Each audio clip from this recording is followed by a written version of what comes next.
नमस्कार। तो आज हम जमानत के कानूनी पहलुओं पर थोड़ी गहरी बातचीत करने वाले हैं। जी। हमारे पास जो जानकारी है उससे हम समझेंगे कि जमानत आखिर है क्या, भारत में मिलती कैसे है और कैसे अपराध जमानती हैं या गैर जमानती, इससे पूरी प्रक्रिया ही बदल जाती है। बिल्कुल। और हम नए भारतीय न्याय संहिता BNSS 2023 के जो जरूरी हिस्से हैं उन पर भी बात करेंगे। हाँ, जरूर।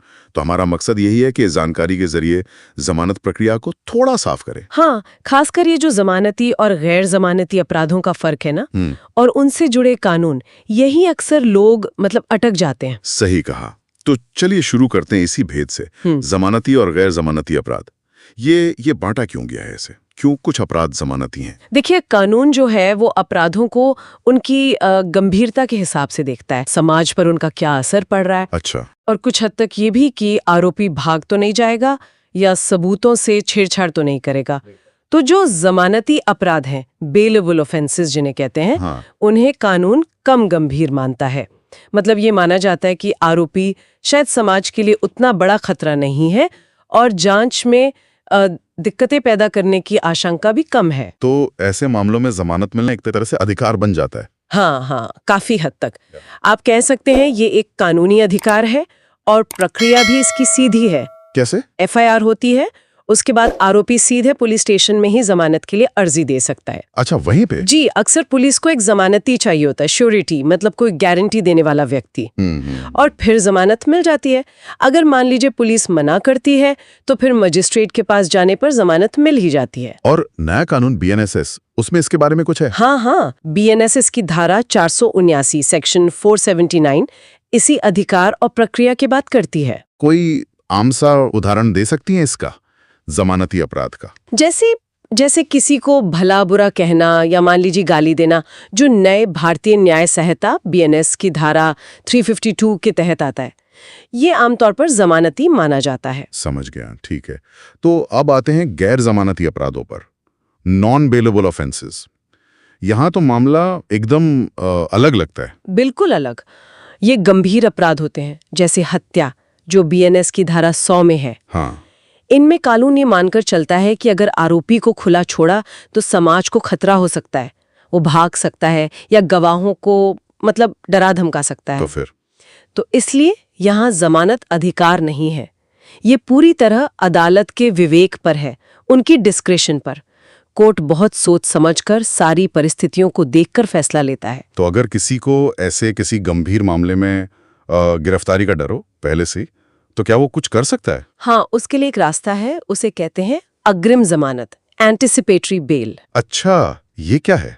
अगर किसी व्यक्ति को लगता है, वाजिब आशंका है कि उसे किसी गैर जमानती अपराध में गिरफ्तार किया जा सकता है, तो वो गिरफ्तारी से पहले ही सीधे सत्र न्यायालय यानी सेशंस कोर्ट या फिर हाई कोर्ट में जमानत के लिए याचिका डाल सकता है। सीधे बड़ी अदालतों में? जी, क्योंकि मामला गंभीर है और राहत भी गिरफ्तारी से पहले मांगी जा रही है।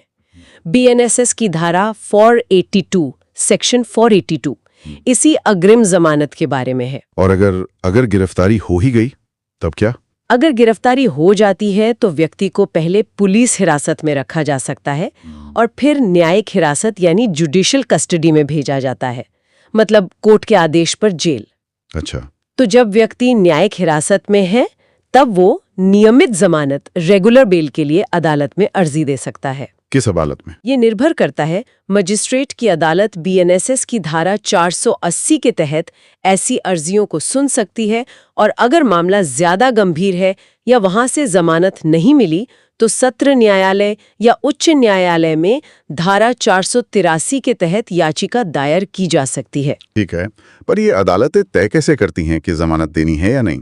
क्या सिर्फ ये देखा जाता है कि अपराध कितना संगीन है? नहीं, सिर्फ अपराध की गंभीरता ही नहीं देखी जाती, कई चीजें हैं जिन पर कोर्ट गौर करता है। जैसे? एक तो अपराध की प्रकृति और वो कितना गंभीर है, ये तो है ही, पर साथ में आरोपी का पिछला कोई क्रिमिनल रिकॉर्ड तो नहीं है, क्या उसके भाग जाने का खतरा है, कहीं वो बाहर आकर सबूतों से छेड़छाड़ तो नहीं करेगा, जांच में सहयोग करेगा या नहीं, ये सब बातें बहुत अहम हो जाती हैं।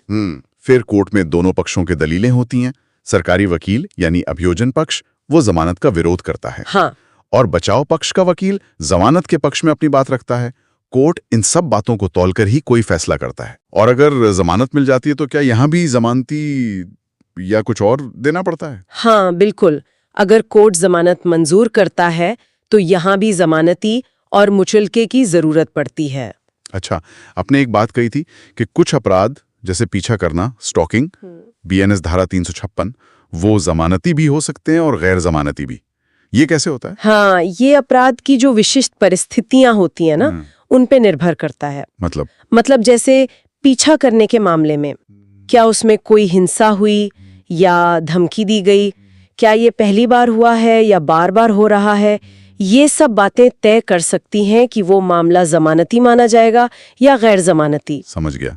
अच्छा, जमानत के लिए कोई खास कागजात वगैरह भी लगते होंगे? हाँ, कुछ बुनियादी दस्तावेज तो चाहिए होते हैं, जैसे एफआईआर की कॉपी लगती है, जमानत की अर्जी, जो जमानती बन रहा है उसका आईडी प्रूफ, पते का सबूत, आरोपी का भी पहचान पत्र या पते का सबूत, और जो भी कोर्ट फीस निर्धारित हो वो देनी पड़ती है। और एक बहुत जरूरी बात जो शायद लोग नजरअंदाज कर देते हैं, जमानत मिल गई तो क्या इसका मतलब है कि अब सब ठीक है, खुली छूट? नहीं, बिल्कुल नहीं। और ये समझना बहुत जरूरी है, जमानत जो मिलती है वो हमेशा शर्तों के साथ मिलती है, कंडीशनल होती है। शर्तें? कैसी शर्तें?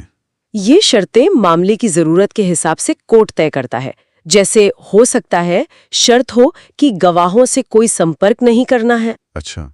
बिना इजाजत शहर या देश छोड़कर नहीं जाना है, या नियमित रूप से पुलिस स्टेशन में हाजिरी देनी है।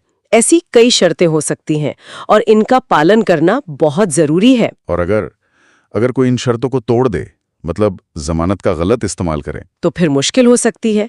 अगर जमानत की शर्तों का उल्लंघन होता है तो अभियोजन पक्ष यानी प्रोसिक्यूशन वापस अदालत जा सकता है और जमानत रद्द करने की मांग कर सकता है। और जमानत रद्द हो सकती है? हाँ, अगर अदालत को लगता है कि शर्तों का उल्लंघन हुआ है तो वो जमानत रद्द कर सकती है और फिर व्यक्ति को वापस जेल भेजा जा सकता है। तो संक्षेप में कहें तो जमानती अपराधों में जमानत मिलना एक तरह का अधिकार है।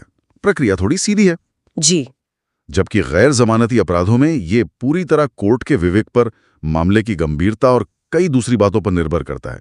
और इसमें अग्रिम और नियमित जमानत जैसे विकल्प भी हैं। एकदम सही कहा आपने।